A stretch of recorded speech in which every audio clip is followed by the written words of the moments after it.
तो हेलो दोस्तों, स्वागत है आप सभी लोगों का सम्राट अकेडमी में। तो दोस्तों, मेरा नाम है आकाश और दोस्तों इस वीडियो में हम बात करने वाले हिंदी के एक ऐसे इम्पोर्टेंट टॉपिक के बारे में कि जो आज तक ना बदला है ना बदलेगा। वो 100% मतलब ये चीज़ अनिवार्य है कि वो चीज़ आएगा तो आएगा, उसे कोई रोक नहीं सकता है। ठीक है, वो क्या है इस वीडियो में हम बात करने वाले हैं। तो दोस्तों है रस के बारे में। तो आज हम डिस्कस करने वाले इस वीडियो में हास्य रस और करुण रस। ठीक है, हास्य रस और करुण रस, ये जो दो रस हैं दोस्तों, ये हमेशा पूछे गए हैं और पूछे जाते हैं और पूछे जाएंगे भी। ठीक है, इन्हें कोई रोक नहीं सकता है। तो भाई इस वीडियो को आप शुरू से लेकर लास्ट तक देखिए। चैनल पर नए तो प्लीज़ चैनल को सब्सक्राइब कर लीजिए, अब बेल आइकन को प्रेस कर लीजिए। और हास्य रस करुण रस से इतना मैं सरल तरीके से आपको समझाऊंगा कि आपके दिमाग में तुरंत यह कंसेप्ट बैठ जाएगा। ठीक है, और इसे आप याद करके एग्जाम में आप तो जाना ही पड़ेगा, क्योंकि आएगा तो जाना ही पड़ेगा आपको। ठीक है, तो वीडियो पसंद आए तो लाइक कीजिएगा। चलिए हम वीडियो को स्टार्ट करते हैं। तो सबसे पहले दोस्तों हम बात कर लेते हैं हास्य रस के बारे में। ठीक है, ध्यानपूर्वक समझिएगा, पूरा लिखेंगे तभी फुल नंबर मिलेगा, नहीं तो नहीं मिलेगा। हास्य रस क्वेश्चन आपको एग्जाम में कैसे पूछेगा कि हास्य रस की परिभाषा उदाहरण सहित लिखिए। 2020 में पूछा गया, 2019 में पूछा गया, 2018 में पूछा गया, 2017 में पूछा गया। देखिए तो, या तो अथवा आपसे ऐसे पूछेगा कि हास्य रस की परिभाषा लिखिए तथा उसका एक उदाहरण लिखिए। 2020 में, 19 में, 18 में, 16 में, 15 में, 14 में, 13 में, 11 में बताइए। मतलब ये पूछेगा ही पूछेगा। बस चलिए आप देखते हैं इस चीज़ों को। तो परिभाषा आप किसे लिखेंगे? देखिए, परिभाषा आपको लिखेंगे कि किसी पदार्थ या व्यक्ति की असाधारण आकृति, वेशभूषा, चेष्टा आदि को देखकर सहृदय में जो विनोद का भाव जागृत होता है उसे हास कहा जाता है। यही हास जब विभाव, अनुभाव तथा संचारी भावों से पुष्ट हो जाता है तो उसे हास्य रस कहा जाता है। ये इसकी परिभाषा आपको लिख देनी है और उदाहरण भी देखना है। ठीक है, उदाहरण तो किसी कीमत पे छोड़ना नहीं है आप लोगों को। उदाहरण लिखना है आपको कि नाना वाहन नाना वेशा, विहंसे शिव समाज निज देखा, कोऊ मुखहीन विपुल मुख काहू, बिन पद कर कोहू बहुपद पाहू। ठीक है, तो ये आपको उदाहरण में उसको लिखना है। ये किसी कीमत में तभी पूरा फुल नंबर मिलेगा, नहीं मिल सकता है आपको। फिर आपको क्या लिखना है इसमें? स्पष्टीकरण इसका करना है। स्पष्टीकरण में पहला आपको अस्थाई भाव, अस्थाई भाव इसमें क्या है? हास है। दूसरा आपको लिखना है विभाव।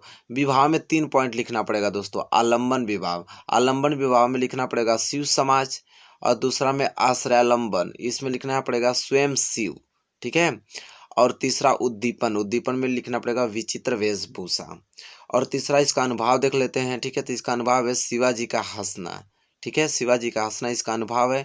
और चौथा पॉइंट इसमें है संचारी भाव, और संचारी भाव में है रोमांच, हर्ष, चापल्य, अतः यहाँ हास रस की निष्पत्ति हुई है।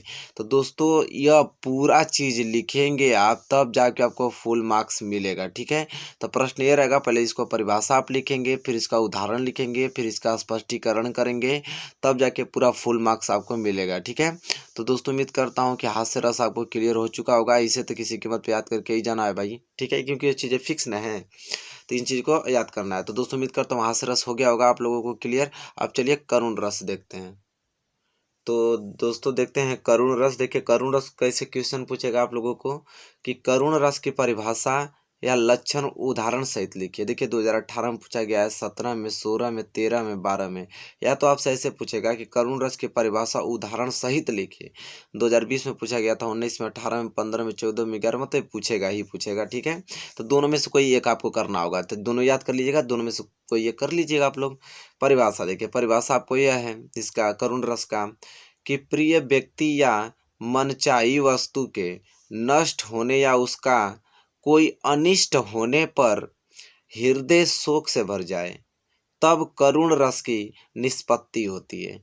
इसमें विभाव, अनुभाव व संचारी भाव के संयोग से शोक अस्थाई भाव का संचार होता है। ठीक है, ये इसको आपको किसमें लिख लेना है? परिभाषा में आपको लिख देना है। तो जिस प्रकार उसमें भी परिभाषा के बाद उदाहरण लिखे थे, इसमें भी उदाहरण आपको लिखना है। देखिए उदाहरण यह है कि अभी तो मुकुट बंधा था माथ, हुए कल ही हल्दी के हाथ, खुले भी न थे लाज के बोल, खिले थे चुंबन शून्य कपोल। ठीक है, तो दोस्तों यह उदाहरण है। ठीक है, उदाहरण के बाद जिस प्रकार उसमें स्पष्टीकरण किए थे, इसमें भी करना ही पड़ेगा, तभी फुल मार्क्स मिलेगा आपको। स्पष्टीकरण के पहला अस्थाई भाव, अस्थाई भाव इसमें शोक है। ठीक है। विभाव में भी इसमें 3 है। आलंबन विभाव में मृत पति, आश्रय लंबन में नवविवाहित विधवा, और तीसरा में उद्दीपन में लिखना पड़ेगा मुकुट का बंधना, हल्दी के हाथ होना, लाज के बोल न खुलना। और तीसरा अनुभाव। अनुभाव में दोस्तों ये लिखना आपको कि वायु से आहत लता के समान नायिका का बेसहारा और वे शुद्ध पड़े रहना। ये अनुभाव में आपको लिख लेना है। और संचारी भाव में लिखना है दैन्य स्मृति जड़ता निषाद आदि। इस प्रकार यहाँ करुरस की अभिव्यक्ति हुई है।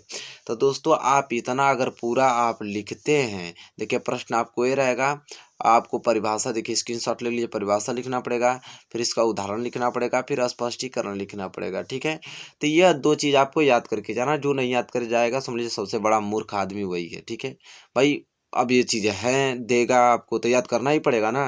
ये थोड़ी है कि आपको देगा कि नहीं देगा, सस्पेंस वाली बात थोड़ी है, तो देता है तो इसे याद करना पड़ेगा आप लोगों को किसी कीमत पे। ठीक है, तो याद कर लीजिएगा। और इस वीडियो में मैं 2 टॉपिक लिया हूँ। ठीक है, अब टॉपिक वाइज कवर करना है। पेपर आप लोगों का अप्रैल में होने वाला है, तो चीज़ों को आराम से समझते जाइए, आराम से पढ़ते जाइए। ठीक है, चैनल पर नए हैं तो प्लीज़ चैनल को सब्सक्राइब कर लीजिए, वीडियो को ज़्यादा से ज़्यादा शेयर कीजिए। तब तक के लिए दोस्तों धन्यवाद, मिलेंगे नेक्स्ट वीडियो में।